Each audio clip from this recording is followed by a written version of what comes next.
All right, welcome back to the GSMC Wrestling Laureate Podcast, brought to you by the GSMC Sports Network. I'm your boy E here with all the cool wrestling factoids. Just to kind of remind you guys what we spoke about. Spocked about. Is that Star Trek? Spock? I'm just kidding. No. Anyways, I don't know if any of you guys out there are Trekkies or maybe Star Wars fans, or usually there's a huge discrepancy between a Star Wars fan and a Trekkie, and they kind of hate it. But despite the fact, I don't know why I can't talk today. It's so weird. Talking about Star Trek and Star Wars is getting my blood boil. So guys, just to remind you guys, we get a number of questions that come in from the show from viewers like you. So please remember to use the tips and donations link at the GSMCpodcast.net. And just send me your questions. Tell me what you like. Tell me what you don't like. Give me further information on stuff that maybe, I am only human and I do make mistakes. Partially. I'm just kidding. No, I'm not one of those people. Definitely one of my pet peeves is, people who think they're constantly right all the time when they're not. Sit back down. I'm just kidding. No. Anyways, just not enough yelling into my Eric. God, jeez. Jeepers creepers. So, like I said, to ensure your question gets read on air, I ask you guys to use the link at the GSMCpodcast.net. And it really helps the show, guys. Here at the GSMC Sports Network, we love peace, love, and positivity all the way. And again, the link is the GSMCpodcast.net. So let's go ahead and jump right onto this. We're going to talk about Monday Night Raw, going to be held at the Greensboro Coliseum tonight in North Carolina. And like I said before, building momentum up to Saudi Arabia on May 25th.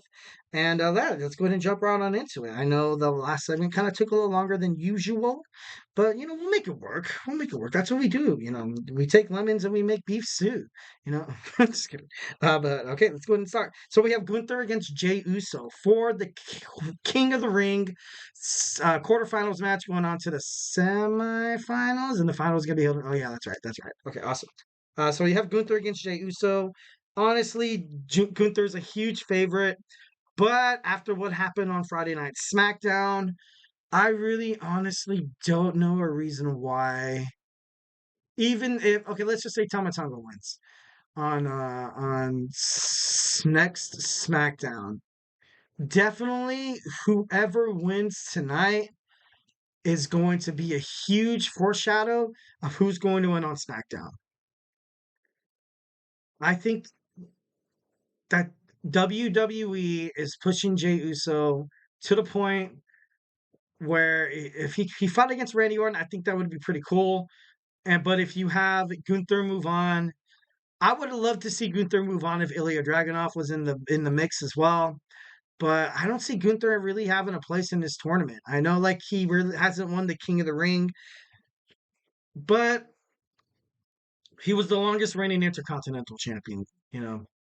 Something about WWE and just professional wrestling in general, kind of something that I've analyzed this whole time as a wrestling fan.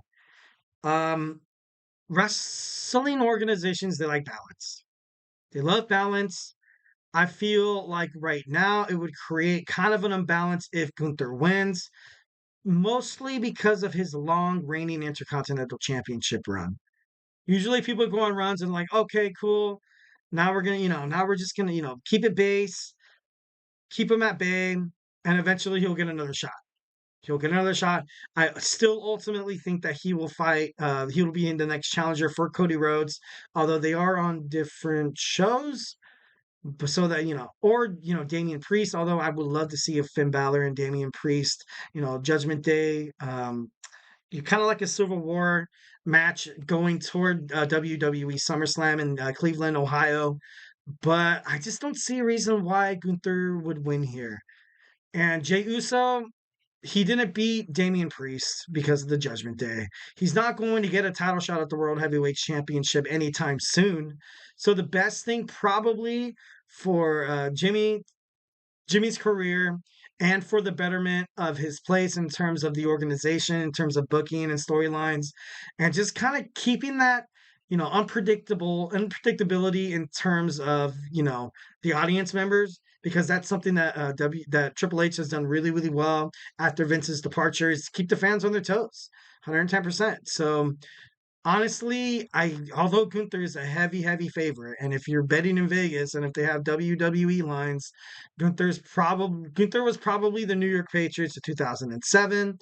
And of course you had the awesome New York Giants, who came out victorious. Yeah, Giants. I'm just kidding. No.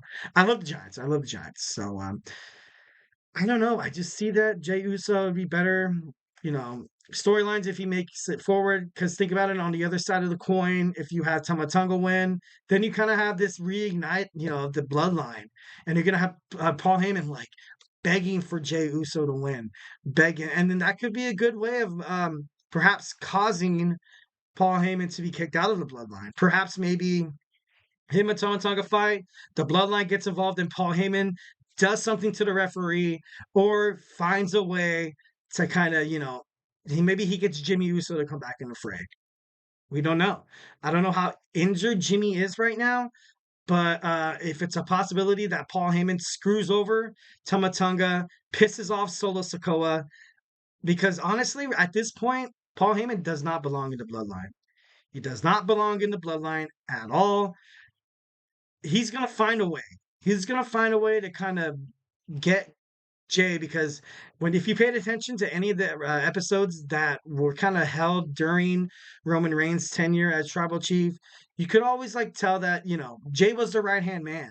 Paul Heyman saw a lot of potential inside Jey Uso. So the fact that perhaps maybe we can create like Tamatonga fighting Jey Uso getting the King of the Ring victory, propelling his career for a future title shot. It would be big. It'd be big. That's kind of where I see this storyline kind of go. Honestly, if I was in the WWE creative office, this is kind of something that I would pitch to Paul Levesque, and because I think it's good. I think it's good. I think they're ultimately leading toward a bloodline civil war where Roman comes back and tells that Solo Sikoa is full of stuff, full of crap, and The Rock ultimately coming back, kind of backing Solo Sikoa on how the bloodline should be a little more ruthless, should be a little more aggressive. And Roman Reigns is like, no, dog, we're not all about that, dude. We're about respect here in the WWE. Respect versus power. Kind of, if I had to say who's going to win this match, I could look like an idiot right now. Gunther could be holding, referees could be holding Gunther's hand up like that. I don't know.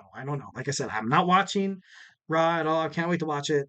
But honestly, I think WWE needs to make this happen. And that's just me. So, let's go ahead and move on. We're going to talk about, on the other side, we have the Queen of the Ring tournament continuing. Wraps up tonight. We have Io Sky going one-on-one against Lyra Valkyrie. Should be pretty interesting. Honestly, it would be kind of amazing for Lyra Valkyrie to kind of move on here. But now you kind of have Becky Lynch and Valkyria. Kind of like Lyra is the only defense against an attack that targets Becky Lynch. So, and Becky Lynch still does not. No, I think she's fighting Liv, right? No, I think she's fighting Liv Morgan in Jeddah, Saudi Arabia.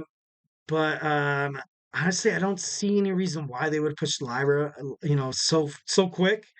But she is a talent. She's very gifted as a wrestler. I think you kind of need to give this win to Io Sky. But I don't know, it should be interesting. Obviously, damage control will probably pay dividends, and so you're gonna have whoever comes out of this against Nia Jax, because if they put Belair in the position, well, if they did put Belair, it'd be Io Sky and Bianca Belair, obviously damage control against the people who took the titles. That would be interesting. I guess if they would move on Bianca Belair in any of that fact on SmackDown, it would be to kind of reignite this rivalry between the, damage control and, Bianca Belair and Jade Cargill. So it should be interesting to kind of see what goes on with that. Next, we have Sami Zayn going on with Chad Gable tonight. Chad obviously slapped the crap out of Otis last Monday Night Raw. It's kind of sad.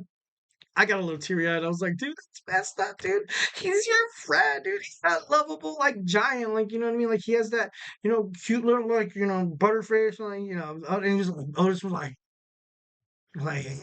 he wanted to get pissed off so bad. So bad. What I kind of see what's happening on tonight, I think Chad Gable will lose. I think he'll lose against Sami Zayn, and I think this is going to be no. I don't think this is going to be the time when Otis quits Alpha Academy. Definitely don't think so. So honestly, out of this whole match, he's just going to keep building momentum toward this triple threat match. It's not going to surprise me if if you see Bronson Reed come out during the final, they kind of have that, because it's this Saturday. This Saturday is going to be Jeddah, Saudi Arabia. So, they got to build up all the momentum they can. Like I said, make sure you keep track of Becky Lynch and Liv Morgan fighting more drama between Carlito and Finn Balor, Damian Priest in terms of the Judgment Day, Dominic Mysterio going to be put on blast of him recently kind of being with Liv Morgan. And yeah, that's something definitely look forward to on WWE Monday Night Raw happening in North Carolina, Greensboro Coliseum. So definitely don't miss it. It's on right now live on the USA Network. So yeah, guys, don't go anywhere. We're gonna jump into some content. We have WWE PLEs going to Sundays. So hey, stay tuned.